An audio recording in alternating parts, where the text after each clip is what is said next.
Akkam jirtu kabajamtoota hordoftoota jaalala dhugaa har'a kan ilaallu gosoota jaalalaa garagaraa tahan hanga dhumaatti akkana wajjin turtan kabajaan isin gaafadha. Maarree osoo gara mata duree keenyatti hin dabrin dura namoota chaanalii kanaaf haaraa taatan mallattoo subscribe jechuun tuqaa yoo ammoo viidiyoon kun isinitti tole laayikii gochuun hin dagatinaa.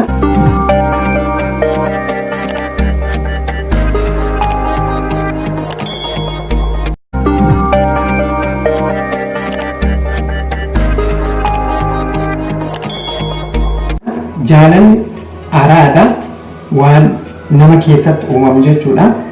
Guyyaa tokko qofa argattee waan quuftu miti yeroo jaalachuu qabdaa jechuudha. Jaalalli kun haala itti fufuu hin qabaa jechuudha. Fakkeenyaaf hiriyyaa kan gaafa garii akka jalqaba wal jaalatan suniin hin deemuu jechuudha. Jijjiiramullee ni danda'a jechuudha. Yeroo jaalalaan qabamnu akka saayinsiin jedhutti sammuun keenya hormoonii gad lakkisaa jechuudha gara qaama keenyatti. Hormooniin kun akka nu positive feeling qabaannu yookaan ammoo yaada gaarii of keessatti horannuu fi gammachuu miira gammachuu nu keessatti uumaa jechuudha. Kanaafuu jaalalli akka nu gammachiisu yaada miira gammachuu nama jaalallu suniif waan gaarii yaadu hormooniin qaama keenya keessa jiru suni. Kanaaf namni baay'een yeroo jaalalaan qabamu uf to'achuu dadhabaa jechuudha. Uf to'achuu dadhabaa namoonni baay'ee waan garagaraa godhanii. Kanaaf jaalalli waan nu yeroo tokko qofa argannee argadhe jettee irraa deebitu osoo hin taane akka araadaatti yeroodhaan argachuu qabdaa jechuudha. Maarree namoonni baay'een jaalalli kan jiru jaalala dhiiraaf dubaraa, jaalala gaa'ilaa yookaan jaalala fuudhaa yookaan jaalala bultii ijaarrachuu qofa isaanii yaadu. Haa ta'u immoo yaadni garagaraa ni jira jechuudha. Jaalalli garagaraa ni jira jechuudha. Fakkeenyaaf jaalalli bultii ijaarrachuu fi jaalalli hiriyyaa, jaalalli maatii, jaalalli nama wal barattee, jaalalli nama karaa deemaa irratti wal barattee irraa si qabuu danda'a jechuudha. Kanaafuu gosoota jaalalaa garagaraa har'a wajjin ilaallaa jechuudha. Jaalalli gosa meeqa qaba laata? Karaa saayinsiitiin, karaa qorannootiin barreeffamoota garagaraa irraa yaada jiru gosoota jaalalaa jiran har'a isin biraan gahaa hanga dhumaatti na wajjin tura. Gosoota jaalalaa jiran keessaa tokkoffaan jaalala obbolummaati jechuudha. Jaalala gosa kanaa waliin jireenya fi walitti dhiheenya irraa kan maddu kabajaa walii qabaachuu, jaalala hiriyyummaati darbee gara jaalala biraattis guddachuu ni danda'a jechuudha. Jaalalli obbolummaa. Inni lammaffaa immoo jaalala ho'aa yookaan immoo jaalala romantic love ka jedhamu afaan Ingiliffaatiin jechuudha.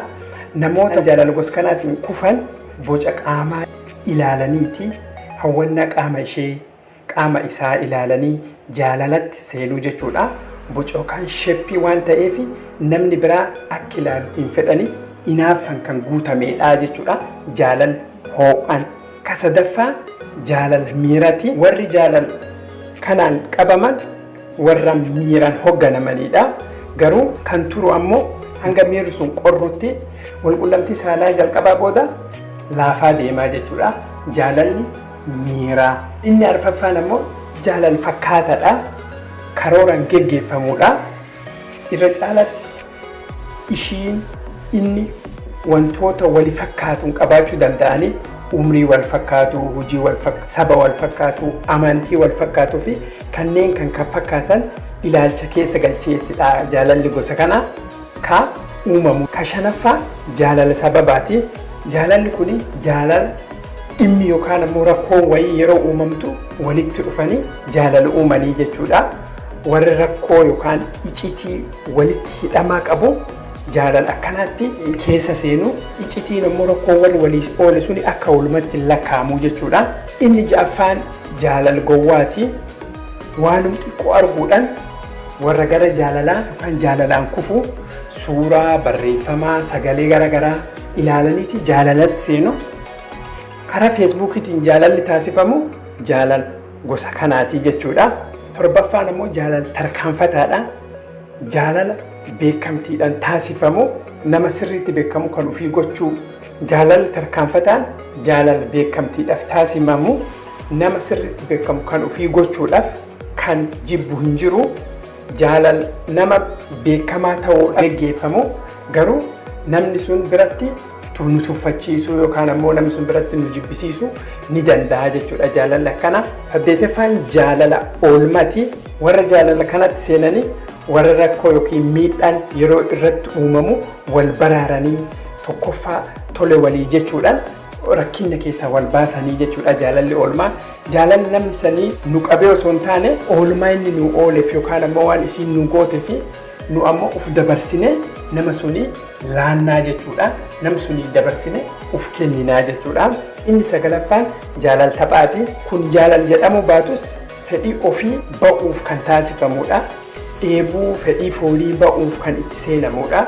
Gosti jaalala kana jechoota hawwatoo fi mi'aawoon kan guutamanii salphumatti onni namaa baqaqsanii seenuu ni danda'u jechuudha.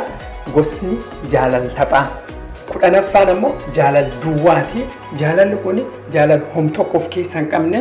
Jaalalli kun wama salphaatti otoo wam tokko hin uumamin siif du'ee siif maraadhee si malee jiraachuu hin danda'u jireenyi koo natti hin tolu ka jedhu sobaanii gara wal buutu jaalala akkasii sun jaalala duwwaa yookaan ammoo afaan Ingiliffaatiin empty love jedhama.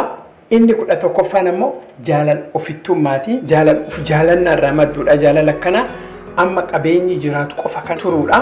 Gaafa wanni jiru ho'ee mul'ate faayidaa ofiitiif karaa ittiin guutatu barbaada malee jaalala hiriyyaa keenya baay'ee kan nam dhibbisuu miti jaalala kan keessatti. 12ffaan ammoo companion love. Jaalalli kun hawwii dheeraa kan qabudha. Irra caalatti jaalala kanaaf kan saaxilaman dubartootadha. Daftee jaalala ho'a keessa seenuun bultii ijaarrachuuf fiiganii dhaluudhaafis hedduu sardamanii ilmoo barbaadaaf jaalala akkanaa jaalala companion jedhamu kana geggeessanii jechuudha. Inni 13ffaan ammoo jaalala hanga du'aati.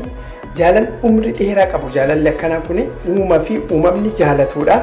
Jaalala dhugaa isa kana warri wal jaalatan amma du'aatti kan itti fufanii fi hanga du'aatti addaan hin baanii warri jaalalaan kufan osoo hin taane warra jaalalaan ijaaramanidha warri kun.